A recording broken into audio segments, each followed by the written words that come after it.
In this video, we're spending time in a single year, just moving slowly through the months together. Feel free to just let it play.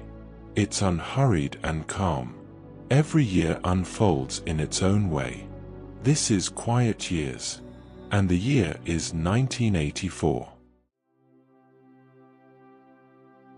January begins with short mornings and early dark, the light taking its time to arrive and never quite settling before it fades again.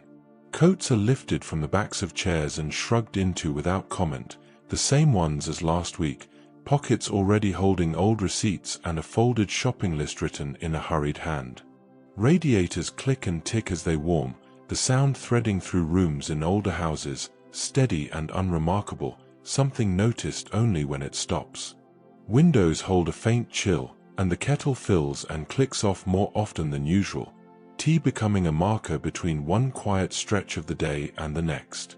Walking along the high street means keeping hands in pockets and eyes down, passing shop windows that glow a little too brightly against the grey. Woolworth still offers its pick and mix, the small ritual of scooping, weighing, twisting the bag shut before tucking it into a coat like something best kept quiet until home. The list gets folded again, a few items cross through, and later it turns up in a pocket, softened by warmth and movement. Somewhere nearby, from inside a record shop or through a thin living room wall, Only You by the Flying Pickets drifts out, not loud enough to claim attention, just there, sitting at the top of the charts and sounding almost fragile against the hum of traffic. At home, the television becomes a presence rather than a focus. Someone nudges the aerial, turning it a fraction while another voice calls from the sofa, judging the picture. There, leave it there, and the set settles, lines straightening enough to be ignored again. On Sunday evenings, BBC One carries The Thornbirds, already partway through by the time coats are hung up and the kettle is on, the story unfolding without needing full attention. Later in the week, The District Nurse appears as a new listing spotted in the Radio Times, something to leave on while plates are cleared and the sink fills with warm water. It runs quietly in the background, becoming another sound in the room. CFAX still answers when page 100 is punched in, the listings described as pages from CFAX in the television pages, the blocky text offering weather and headlines without fuss. It's checked out of habit rather than need, a pause between programs. During the month, The Living Planet begins on BBC One, its opening theme floating out into the room as someone settles back with feet up, not quite watching, not quite listening, just letting it be there. In the mornings, or at lunchtime in offices where mugs gather near the kettle, the Tuesday chart show on BBC Radio 1 plays on, half heard beneath conversation and the rustle of papers, numbers announced and forgotten as quickly as they arrive.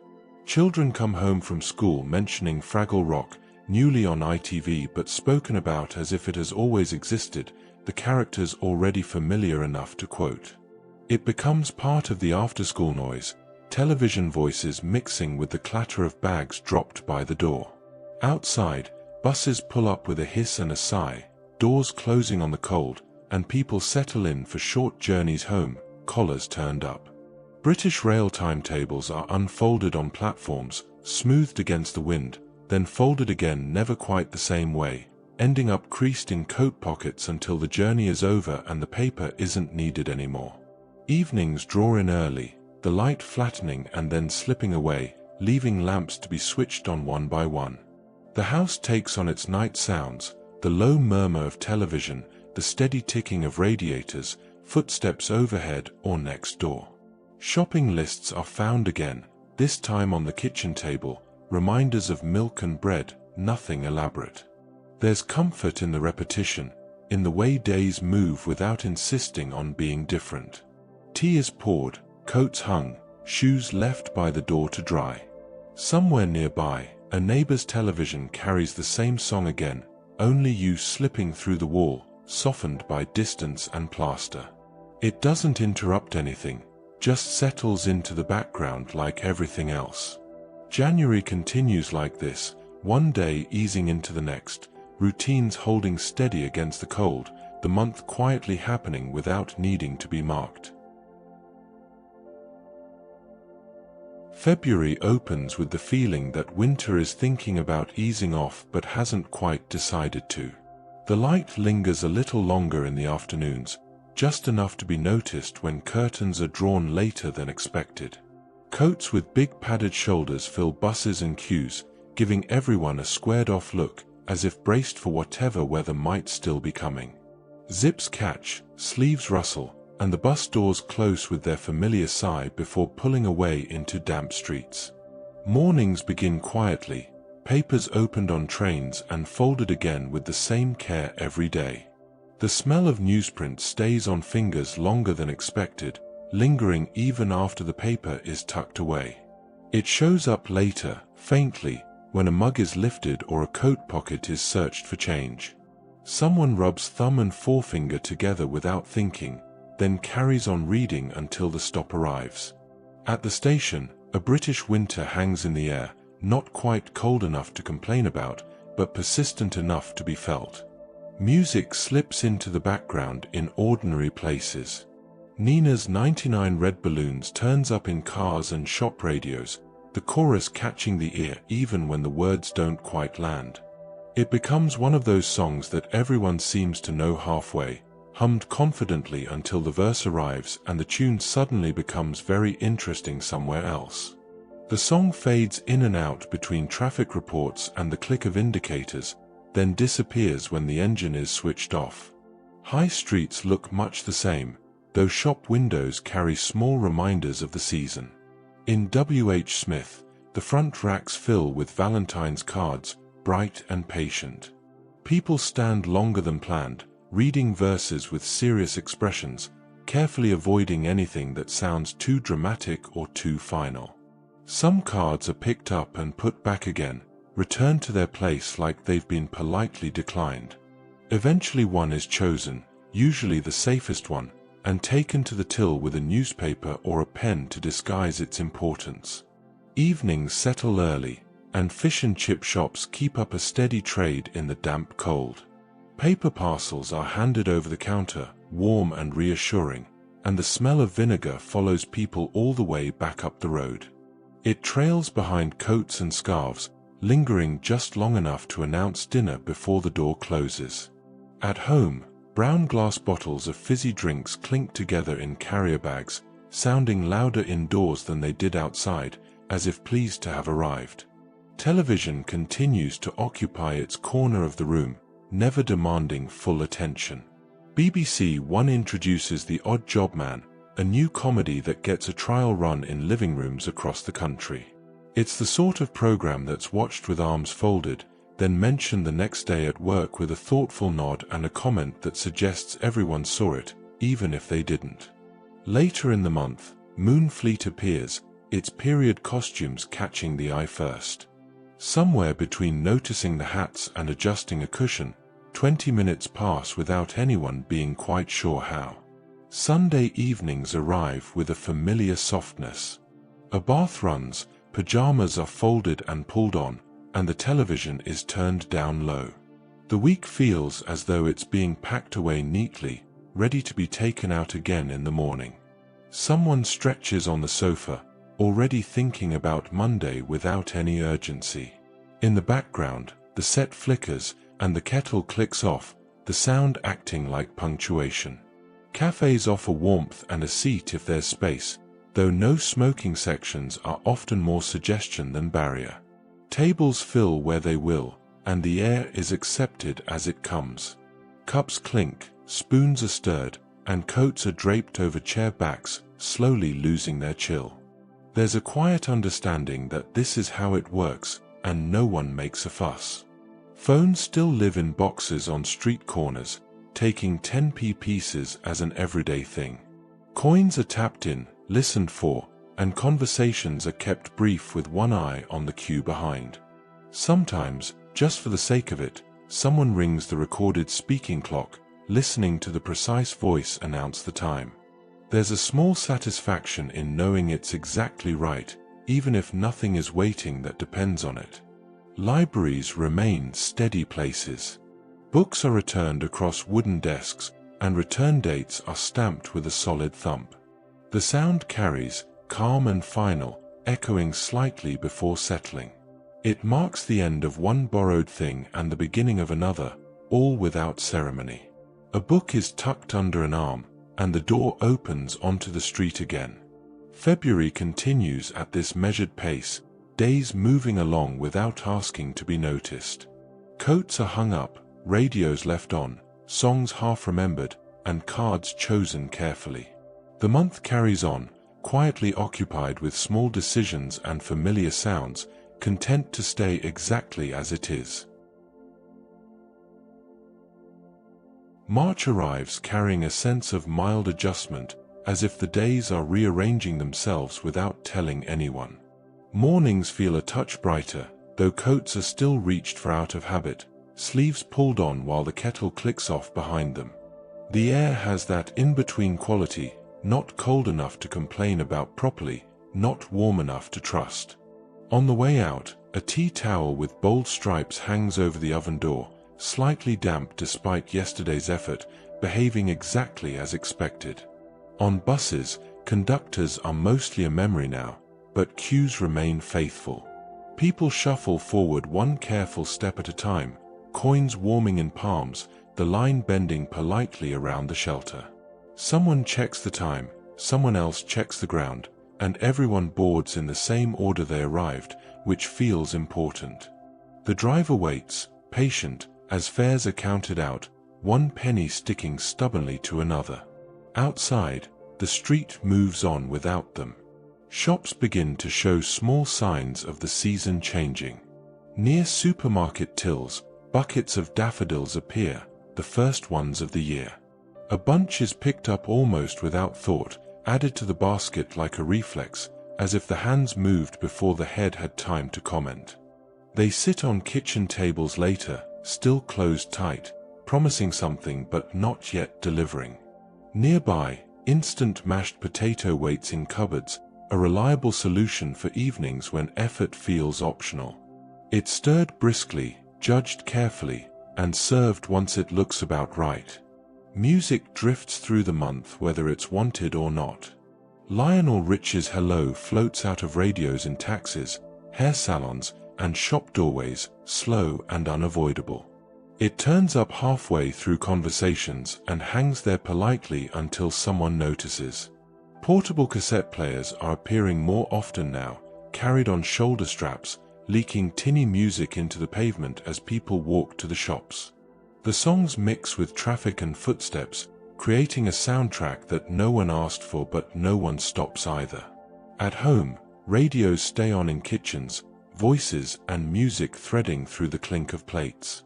Football scores come through without ceremony, and someone calls out a result from across the room without turning the dial, trusting it to be heard.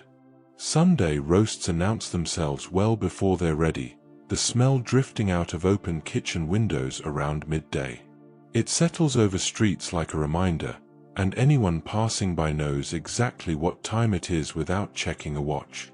Television listings are glanced at with mild intention. BBC One launches Driving Ambition, the title sounding sensible enough to note and then immediately forget. When it appears on screen, it's met with a nod of recognition and a vague feeling that this was planned. The set stays on low while other things happen, blankets folded, mugs rinsed, chairs nudged back into place. Tea towels are rehung, still damp, still useful. The first dry weekend brings small domestic decisions. Blankets are aired out and draped over garden lines, looking oddly cheerful as they flap gently. They give the impression of enjoying themselves more than anyone else is. Neighbors pass comment over fences, brief and practical, before retreating indoors again. Community notice boards fill up with flyers for jumble sales and bingo nights, corners curling slightly. They're read while waiting for someone or something, just to pass time, then forgotten as soon as movement resumes. Stationery shops continue to offer letraset, sheets of neat letters waiting to be pressed down for signs and projects. Each one is applied with care, fingers hovering, hoping it won't slip at the last moment. Sometimes it does anyway, and everyone agrees it's close enough. Vending machines, meanwhile, remain unreliable companions. Out-of-order signs hang there with quiet authority, though buttons are pressed regardless, just in case the situation has improved since earlier. It rarely has, but trying feels necessary. March keeps moving at this gentle pace, the light stretching slightly further into the day, routines adjusting without fuss. Blankets come back in, daffodils open at last, and the radio carries on talking. The month doesn't make a point of itself. It simply continues, filled with small sounds, familiar habits, and the sense that things are shifting, very slightly, in their own time. April arrives with a quiet sense of permission, as if everyone has been told, informally, that lighter days are allowed now. Mornings still start with a kettle clicking off and a brief pause by the window to assess the sky, but there's less certainty in coats than there was before. Window displays confirm it: lighter jackets, thin jumpers, mannequins posed as if they know something everyone else is still debating. People stand outside shops judging the weather by these silent figures, trusting plastic more than forecasts. Supermarkets make their own announcements. Easter chocolate eggs are stacked high, towers of foil and cardboard that require careful trolley navigation. It becomes a gentle obstacle course, steering around bright promises while trying not to knock anything over. Somewhere between the milk and the bread, packs of 4 yogurts find their way into baskets, a small luxury justified easily. At home, the foil lid is peeled back and licked without thought, a habit that feels both efficient and slightly secretive. Errands continue at their usual pace. Queuing at the post office remains a steady ritual, bodies angled politely forward, eyes drifting to the counter scales as they tip with slow precision. No one rushes them. Council bins, still the old metal kind in many areas, clatter when set down too hard, lids complaining loudly before settling. The sound echoes briefly down the street, then disappears, like it never meant to draw attention in the first place. Music slips in and out of the month. Duran Duran's The Reflex turns up in hairdressers, fast and bright, bouncing off mirrors and tiled floors. It sounds slightly echoey, as if the song itself is surprised to be moving so quickly. Heads nod without permission, scissors pause mid-air, and then everything carries on. The tune leaves with the haircut, lingering just long enough to be remembered later without context. Television evenings loosen their grip a little as the light hangs on. BBC Two begins the laughter show, often caught accidentally after something else. It has that quality of holding attention longer than planned, the kind of program that turns 10 minutes into half an hour without asking. The set stays on low while other things happen, dishes stacked, jumpers folded, chairs nudged back into place. No one announces they're still watching, it simply continues. Cafes remain reliable pauses in the day. Egg and cress sandwiches sit in chilled displays, unchanged and unapologetic.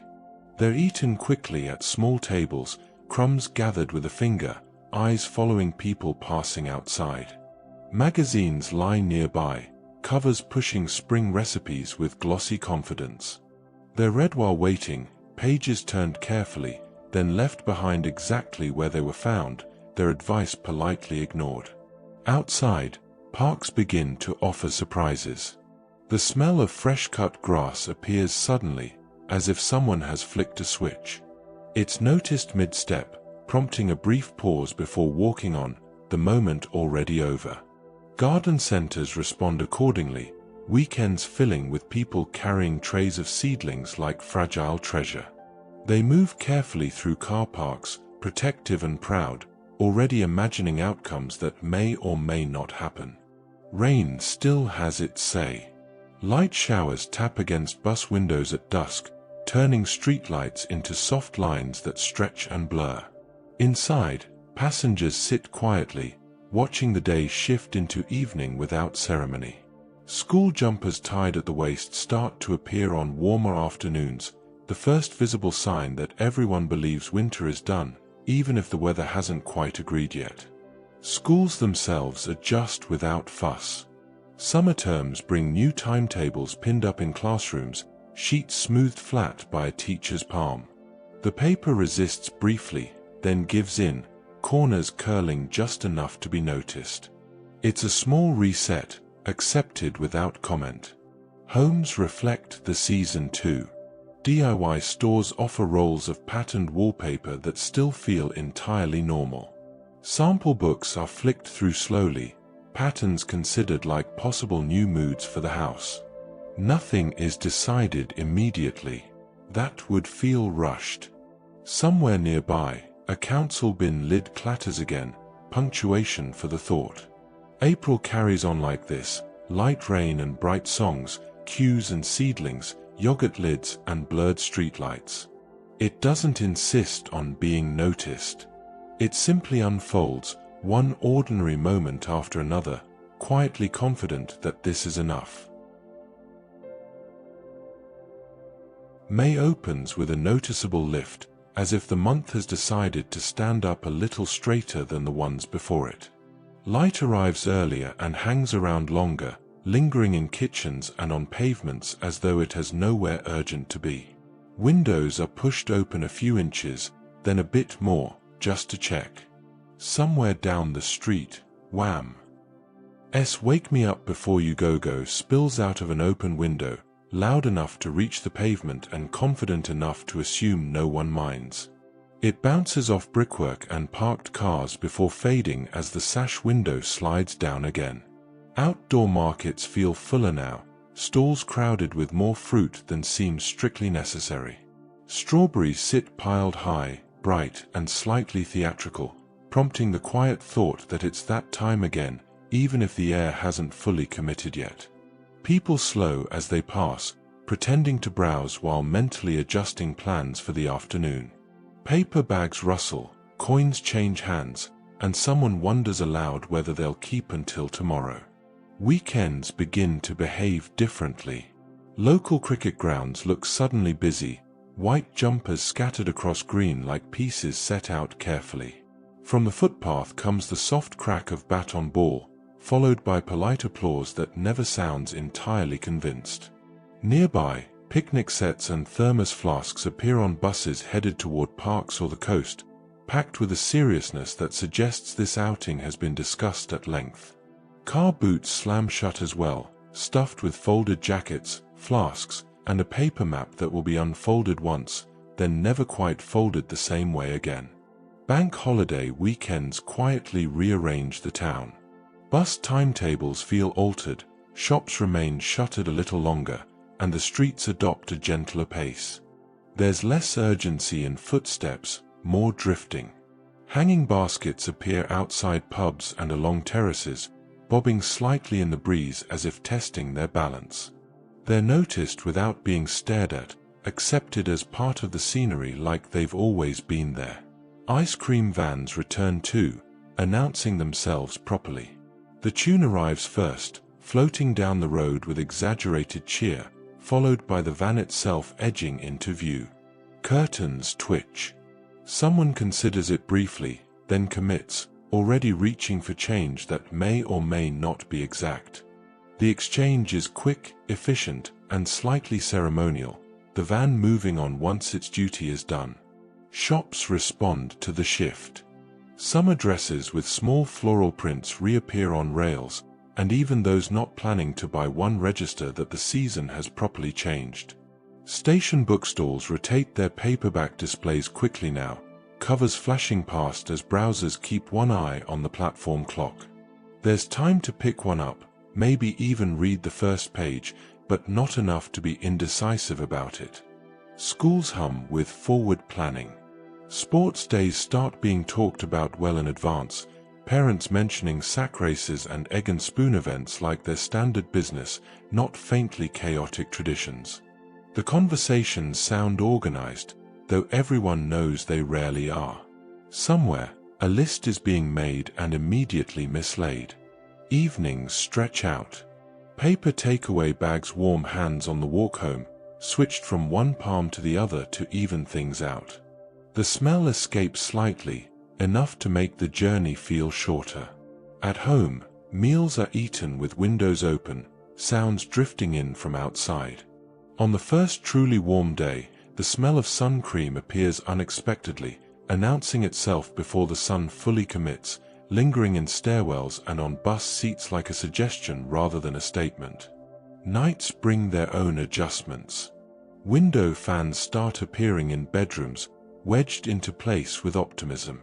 Their steady hum sits behind thin curtains, a sound that promises relief even if it doesn't entirely deliver. Someone lies awake listening to it, wondering whether it's doing anything at all, then deciding it probably is and falling asleep anyway. The month continues like this, loosely organized and quietly cheerful. Hanging baskets sway, cricket balls travel short distances, and ice cream vans keep to their routes. Wham's chorus resurfaces now and again, unapologetic. May doesn't rush. It ambles forward, comfortable with its longer days and small interruptions, content to let everything take a little more time than usual. June arrives with a loosened collar, the days stretching themselves out without asking permission. Morning light slips into kitchens earlier now, catching on worktops and the edges of mugs before anyone has properly decided to be awake. By late evening the light still hasn't finished, lingering around at 9 while washing up is done at an unhurried pace, plates clinking softly as if they also notice the extra time. Windows stay open longer, letting in distant sounds that drift through rooms and then drift away again. On the streets, the season begins to show itself in small, slightly awkward ways. School uniforms start to look out of place in the warmth, ties loosened and sleeves rolled with a sense of quiet rebellion. Exam season sits over schools and colleges like a low cloud, visible in the tense faces at bus stops and the clear plastic pencil cases clutched carefully, as if anything opaque might invite suspicion. The buses themselves carry the mood along, doors folding open, then shut again on sighs and the faint smell of warm upholstery. High streets shift their tone. Straw hats and sunglasses appear in shop windows, suddenly suggesting confidence everyone isn't quite ready to match. They're tried on briefly, admired in a mirror for exactly 1 second, then put back as if nothing happened. Holiday brochures are picked up from travel agents without much commitment, flicked through while standing at the counter. Beaches and pools glide past glossy pages before being returned neatly to the rack, decisions postponed with professional skill. Cars feel different too. On short drives, windows are cranked down, arms resting against the door as warm air and road dust brush past. Radios are left on low, and Frankie Goes to Hollywood's Two Tribes thumps out unexpectedly, filling the car with urgency until the phone rings somewhere nearby and the volume is turned down in a hurry. The song lingers anyway, hanging around in the silence that follows. In homes, the sounds of summer begin to replace those of heating systems. Garden hosepipes come out more often now, the sudden hiss followed by the darkening of paving stones. Someone pauses mid-step to avoid a spreading puddle, then carries on. Open-top fizzy drink bottles sweat quietly on tables in warm rooms, leaving rings that are wiped away with a sleeve and then immediately replaced. Orange squash is poured into tall glasses with too much ice, tasting like summer even on days that haven't quite agreed to it. Evenings belong partly to pubs again. Windows are pushed open, and laughter and clinking glasses spill out onto the pavement, mixing with passing footsteps. The sound suggests good conversations without revealing any details, which feels polite. Nearby, cinema posters on bus shelters are changed over for summer releases, offering new titles that are read carefully while waiting and forgotten by the time the bus arrives. Television continues its low presence. BBC One launches Crime Watch, noticed first in the listings and then later through people mentioning it at work, comparing notes without really comparing them. On BBC Two, the final episode of The Young Ones airs, and the next day someone quotes it with the confidence of a private joke that somehow everyone understands. The television itself doesn't react, just carries on flickering quietly in the corner of the room. Sport begins to hover in the background as well. Wimbledon talk starts building, appearing in headlines and in the way tea breaks are timed, cups lined up just a little more precisely. It's not quite center stage yet, but it's clearing its throat. In kitchens, radios carry voices that drift in and out of attention, sometimes drowned out by running water or the clatter of cutlery. Late afternoon light softens streets and makes errands feel less urgent. Cinema queues move slowly, shops stay open that bit longer, and people linger without quite admitting to it. On the way home, takeaway bottles are carried carefully, condensation cooling fingers through thin plastic. The ring left on the table is wiped away again, a small, pointless victory. As night edges in reluctantly, the air stays warm enough to notice. Someone stands by an open window listening to distant laughter, another car passing with its windows down, music escaping briefly before disappearing at the corner. The kitchen still feels like daytime, the sky refusing to finish properly. June settles into this rhythm without comment, full of half-decisions, open windows, and the sense that time itself has slowed slightly, just enough to be felt. July arrives already mid-stride, carrying heat in its pockets and daylight that refuses to pack itself away on time. Curtains are opened early and left that way, more from optimism than certainty, and the kettle clicks off to a kitchen that already feels warm. By evening, it still feels like day, and walks stretch later than planned. Neighbors appear who haven't been seen since winter, blinking slightly, as if they'd been kept in storage and only just taken out again. Sound travels differently now.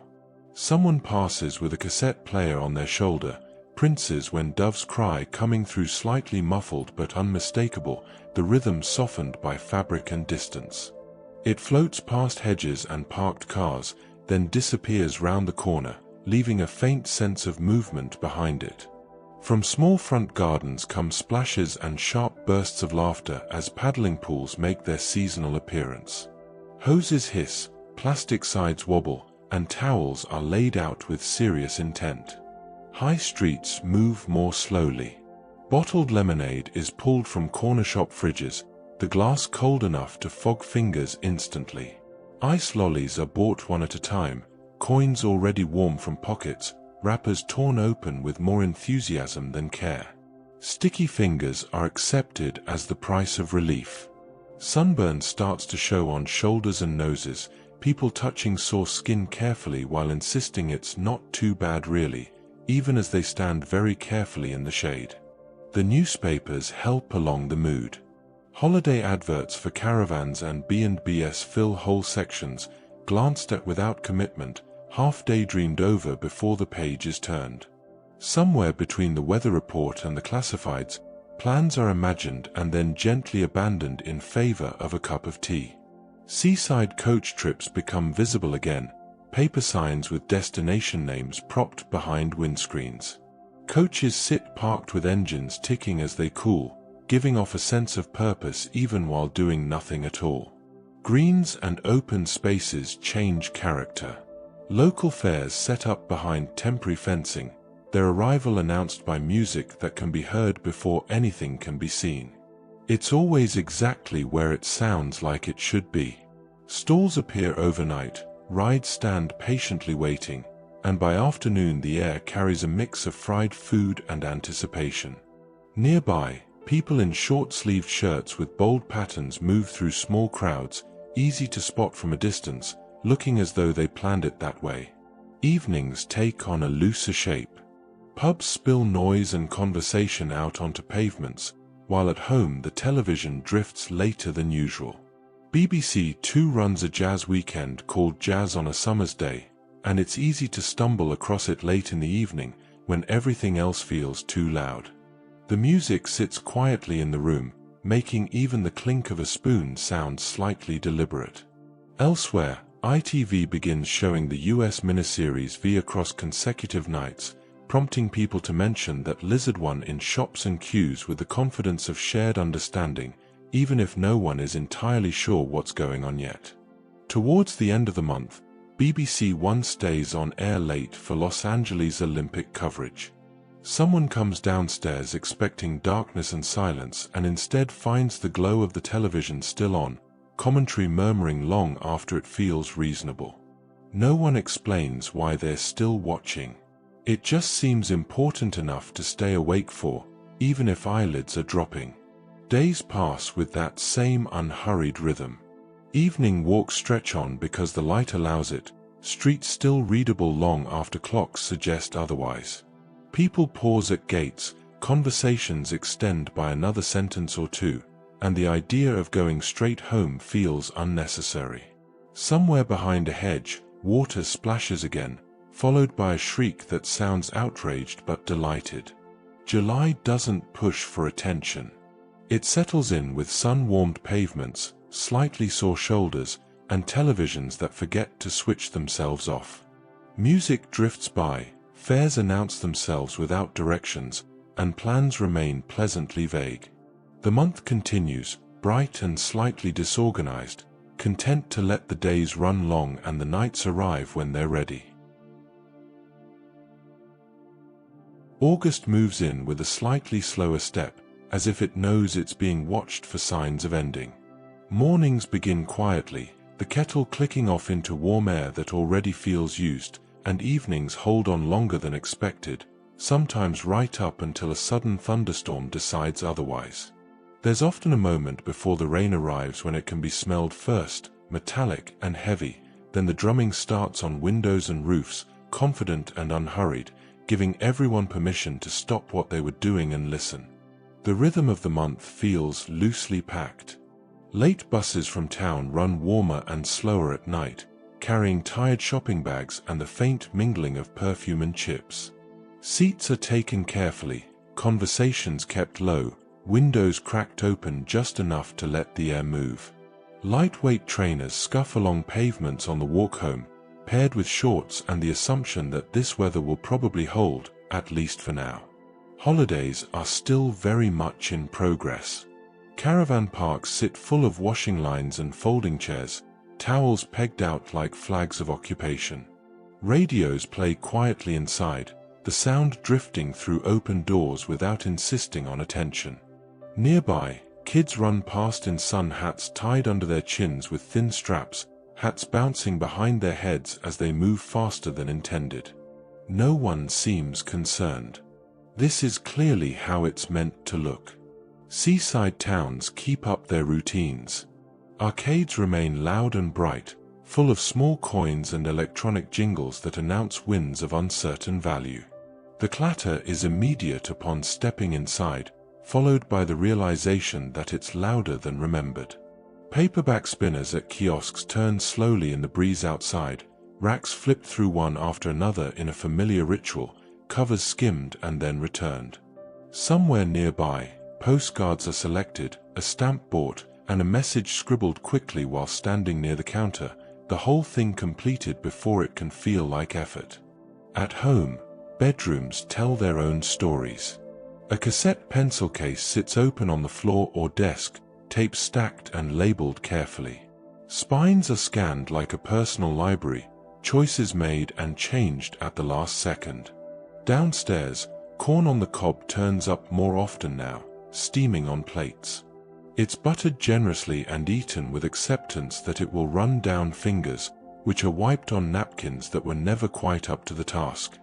Music talk drifts in without warning. Madonna's Like a Virgin starts appearing as a new name in conversation later in the summer, mentioned with curiosity even before the track has been properly heard. It's discussed as if everyone already knows it, which no one quite does yet. Radios carry other sounds too. BBC Two still has late-night Olympic highlights echoing into the month, caught in passing when routines are meant to be returning to normal. A few minutes are watched, then the set is switched off, leaving a vague sense of having seen something important without being able to say exactly what. Shops quietly signal change. School uniform sales creep into window displays, noticed out of the corner of the eye. Blazers and sensible shoes sit patiently, and summer tightens slightly at the edges.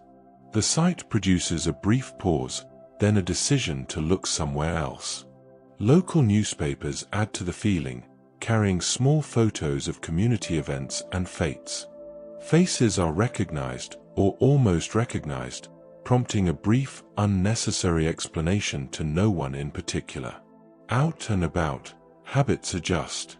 Disposable cameras still aren't everywhere, so film is guarded carefully. Someone refuses a blurry photo because it isn't worth a frame, the statement delivered with authority. The moment passes unrecorded and seems none the worse for it. Nearby, kids negotiate ice cream choices loudly, adults wait patiently, and someone checks the sky again, just in case. As evenings settle, thunderstorms come and go, leaving the air cooler and streets briefly shining. The rain drums, then fades, and the night carries on as if nothing interrupted it. Late buses continue their routes, arcades quieten slightly, and caravan radios play on behind thin walls.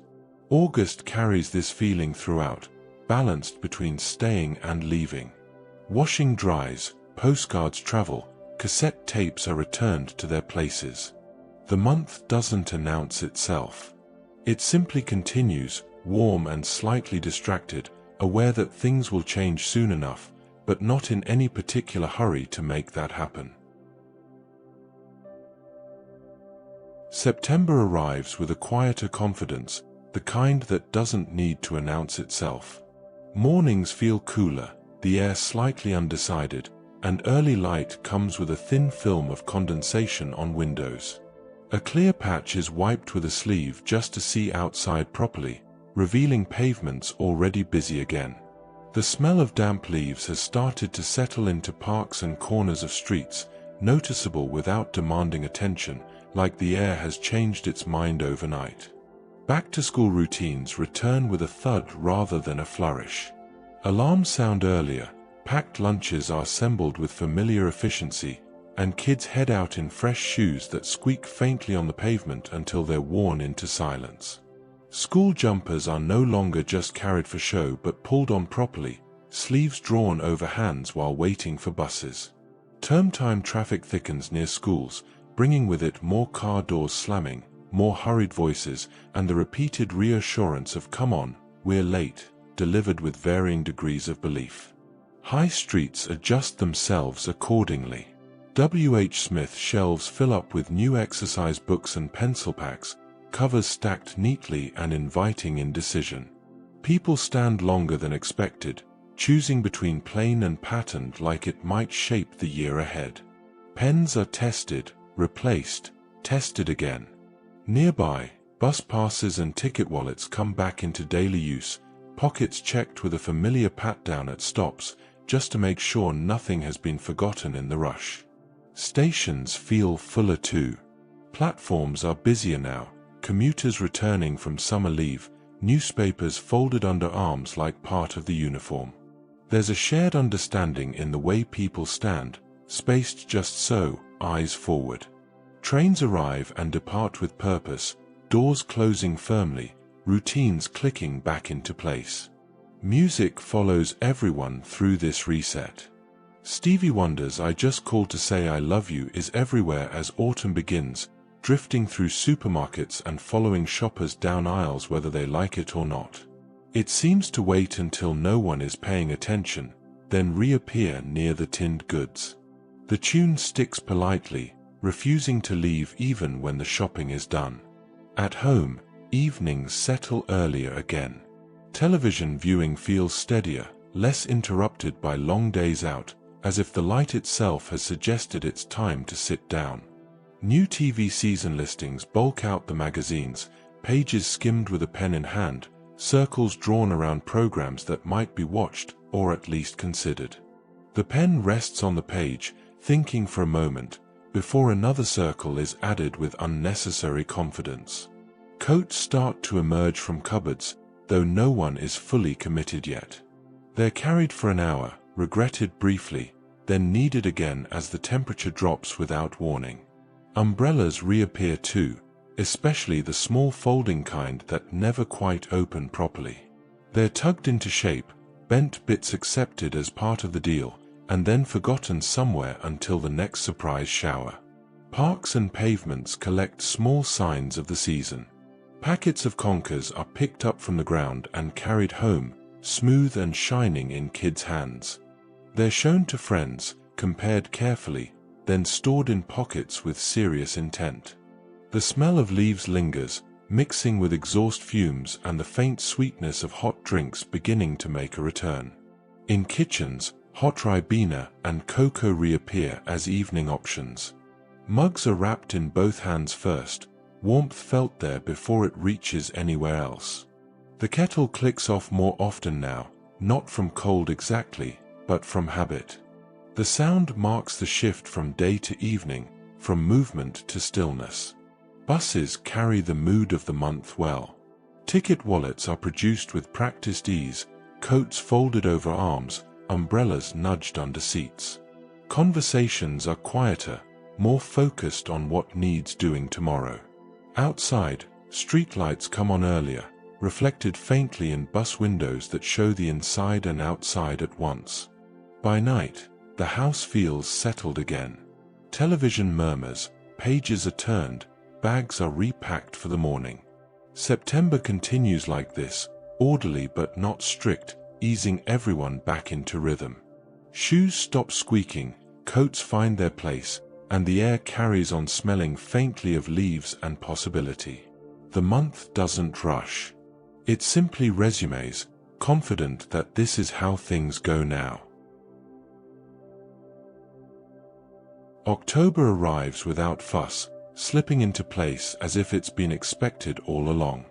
The mornings feel slower, the air thicker somehow, and the car takes a moment longer to agree to the day. Demisters are used more now, fog lifting gradually from windscreens while engines idle, the car waking up in stages. By the time the street comes back into focus, routines have already begun adjusting themselves. Afternoons darken sooner than seems reasonable. Lights come on in living rooms while it still feels like there ought to be daylight left, curtains drawn with a faint sense of disbelief. The house responds by becoming more inward-looking.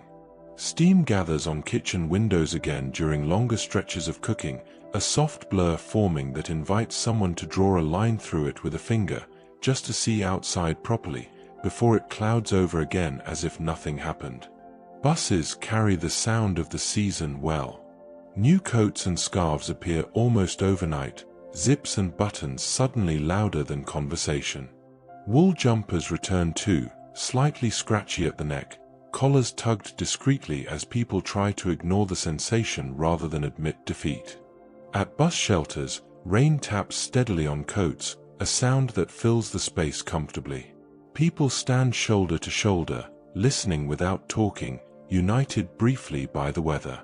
High streets shift their displays. Halloween costumes show up in shop windows, small and slightly cheap-looking, plastic masks and flimsy outfits arranged with optimism. They're glanced at, smiled at, and then walked past, leaving opinions pleasantly undecided. Corner shops add their own seasonal signals. Bonfire toffee and treacle toffee appear on shelves, shiny wrappers catching the eye. The sight alone is enough to remind anyone who's tried it before how firmly it sticks to teeth, which doesn't seem to stop it being tempting. School nights tighten their grip again. Earlier bedtimes return, packed lunches prepared with familiar efficiency, and the same reminders repeated like lines in a well-rehearsed play. No one pretends this is new. It's simply resumed. Outside, school shoes scuff along pavements, bags bump against legs, and the sound of doors closing marks the start of quieter evenings. Food changes tone with the weather. Hot pies from bakers feel more tempting now, steam escaping as paper bags are folded shut. They're held close on the walk home, warming fingers through the paper and making the journey feel shorter. Indoors, crisp packets become noticeably crinklier as more eating happens inside again. The sound carries across rooms with surprising confidence, amplified by the quiet, drawing attention to itself no matter how carefully someone tries to open the bag. Radio fills some of that quiet. Evening radio feels cozier now, voices softer against the dark, left on low while small jobs are done around the house. Somewhere between washing up and wiping down surfaces, Chaka Khan's I Feel For You comes on, turning the kitchen briefly into a dance floor for about 10 seconds. The moment passes quickly, as all good ones do, leaving behind the hum of the fridge and a faint smile. Local cinemas reflect the shift too. Glass cases advertise new autumn releases, posters laid neatly behind panes. People stop to read the small print, leaning in slightly, then move on without committing to anything. The decision can wait. Outside, the streetlights come on earlier each evening, the timing still catching people out. Clock changes arrive quietly, nudging routines without any big announcement. For a few days, tiredness turns up at the wrong time, meals feel early or late without explanation, and everyone agrees something feels slightly off without being able to say exactly why. It settles soon enough, slipping into place like everything else. At home, the sounds change.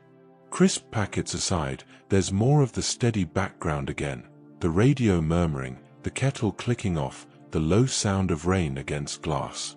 Steam returns to kitchen windows, pies are unwrapped, and scarves are draped over chairs to dry. Someone notices the scratchy jumper again and adjusts it with mild irritation. October continues like this, darker afternoons and warmer food, routines firming up without complaint. It doesn't rush. It doesn't explain itself.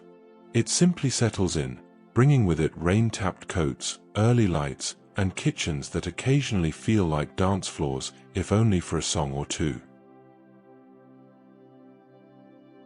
November settles in with a steady confidence, the sort that doesn't bother explaining itself.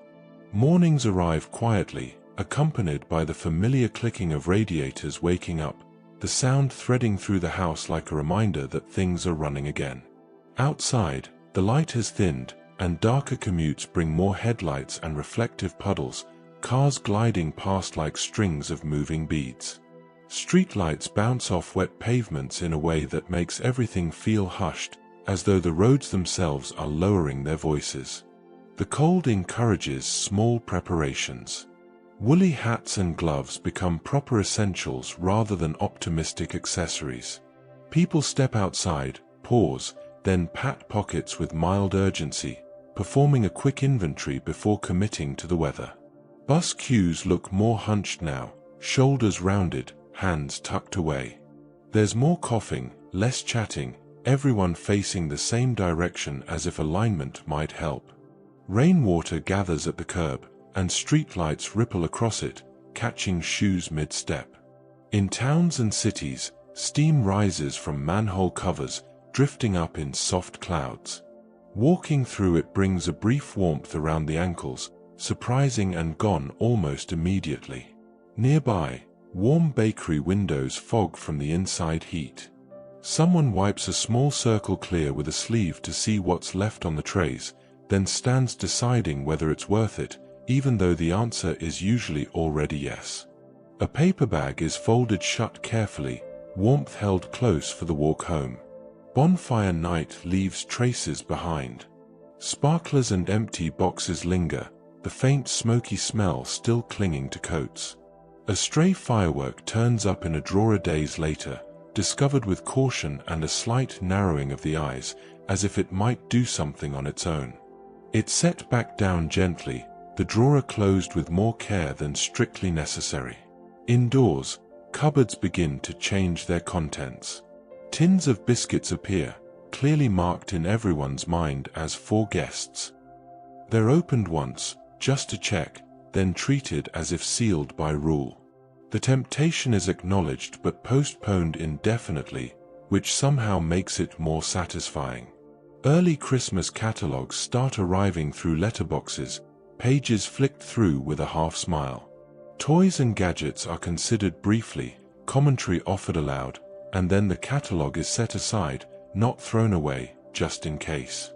Evenings draw people back into routines. Indoor sports halls grow busier again, the smell of floor polish returning, trainers squeaking along corridors with determined enthusiasm. Somewhere, a ball thumps rhythmically against a wall, the sound echoing just enough to be noticed. At home, the radio hums softly, and the kettle clicks off more often. Telephone cords stretch across hallways during long calls, wires twisted absent-mindedly around fingers while listening carefully, nodding even though the other end can't see it. Television settles back into place too. BBC One shifts its tea time news presentation toward more familiar rhythms around the end of the month. It's noticed only because the timing feels slightly different while tea is being made, the spoon pausing mid-stir as if something has moved without asking permission. The change isn't discussed. It simply becomes part of the background again. Music drifts through this reset. Jim Diamond's I Should Have Known Better reaches the top of the charts late in the month, heard in passing on radios and in shops. It's recognized more by mood than by name, a certain feeling that arrives before the chorus does. The tune lingers briefly, then fades, leaving behind the sense that it will probably be heard again somewhere unexpected.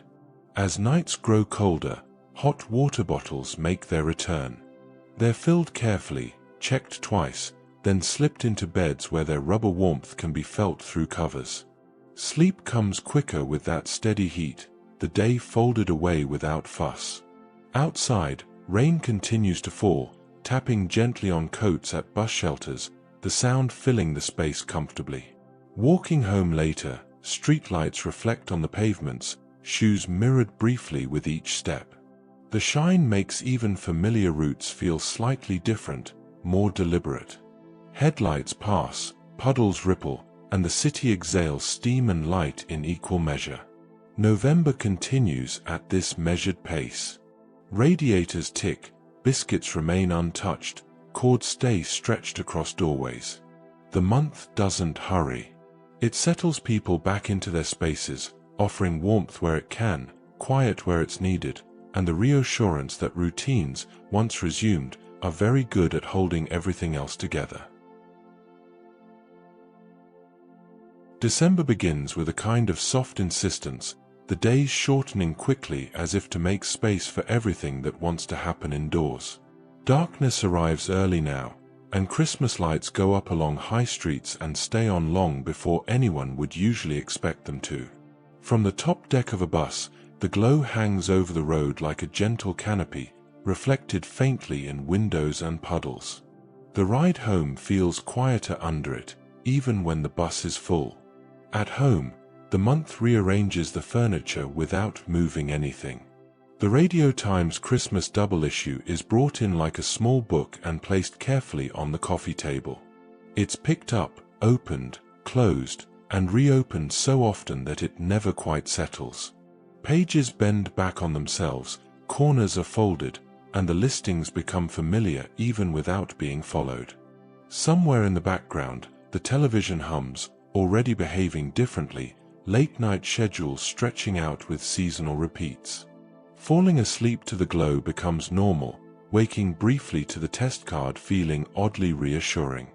Music fills the gaps between errands. Frankie Goes to Hollywood's The Power of Love sits at number 1 at the start of the month, drifting under the hum of Christmas shopping. It's half heard, half felt, blending with footsteps and the rustle of bags. Then Band-Aids Do They Know It's Christmas arrives and immediately takes over. It plays in shops, lifts rooms for a moment, and leaves everyone slightly quieter afterwards, as if they've all agreed to pause before carrying on. Workplaces and classrooms begin to collect decorations almost by accident. Paper chains and tinsel appear in corners, taped up with determination. They're noticed every day at first, then gradually disappear into the background, becoming part of the architecture. Christmas jumpers and novelty ties make appearances at work parties, giving everyone advance notice of exactly what kind of evening it's going to be. There's laughter that arrives early and leaves late, and someone inevitably adjusts a jumper that's warmer than expected. Lists multiply. Christmas card lists are written out carefully, names added, crossed through, then added back again. Stamps are counted, the maths done twice, just to be sure. Queues at the post office grow longer as parcels are sent off, people standing patiently while the counter scales tip and settle. Time slows down politely here, everyone pretending not to notice the clock. Selection boxes stack up near tills and slip into baskets without discussion, as if they belong on the receipt by default. Shops smell different now. The scent of pine appears in hallways from real trees, sharp and clean. Brushing past branches leaves it on sleeves, a reminder carried into other rooms. Sherry and boxed chocolates are set aside at home for visitors, placed carefully where they can be seen but not touched. They're glanced at daily, waiting for the moment they become allowed, which somehow never feels like today. Freezers fill steadily. Frozen party food takes up more space than planned, boxes shuffled around with quiet determination. Someone stands with the door open too long, rearranging things to make it all fit, then closes it quickly as if the freezer might complain. In the kitchen, the kettle clicks off more often, mugs appearing and disappearing, biscuits considered and then put back. Local papers and billboards fill with pantomime adverts. Oh yes, it is. Slogans are read and absorbed without much reaction, the tone already understood. The pages are turned, headlines skimmed, and the adverts accepted as part of the season's background noise. At night, routines soften. Late-night TV runs longer, familiar programs turning up again without explanation. Someone falls asleep on the sofa, blanket half pulled up, the television left on low. Outside, the street is quiet, lights reflected on wet pavements, footsteps softened by the glow. Small practical concerns take on importance. Christmas morning batteries are checked quietly, drawers opened and closed with care. Someone hopes the right size is there, preferably unopened, before anyone else thinks to ask. The thought lingers for days, resurfacing at odd moments, until it's either resolved or forgotten. December carries on like this, full but not hurried. Music plays, lists are amended, boxes are stacked and unstacked.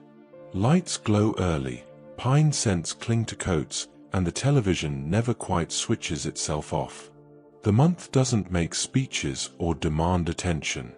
It simply fills the rooms, one ordinary detail at a time, content to be noticed only in passing.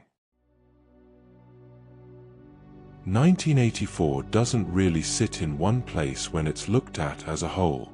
It spreads itself out across routines. It starts with radiators ticking back into life and shopping lists folded into coat pockets, with only you drifting through thin walls and buses pulling away into early dark. Winter moved slowly, measured in pick and mix bags, Valentine's cards read too carefully, and newspapers that left ink on fingers. Spring loosened things without asking permission. Daffodils appeared by supermarket tills, blankets were aired on the first dry weekend, and songs followed people down the street whether they wanted them or not. Radios stayed on, kettles clicked off, and days stretched just enough to notice. Summer arrived through open windows and cassette players, ice lollies bought one at a time, and evenings that refused to end on schedule. Cricket grounds filled, paddling pools appeared, and the television stayed on later than expected, glowing quietly in darkened rooms. Then the year began to gather itself again.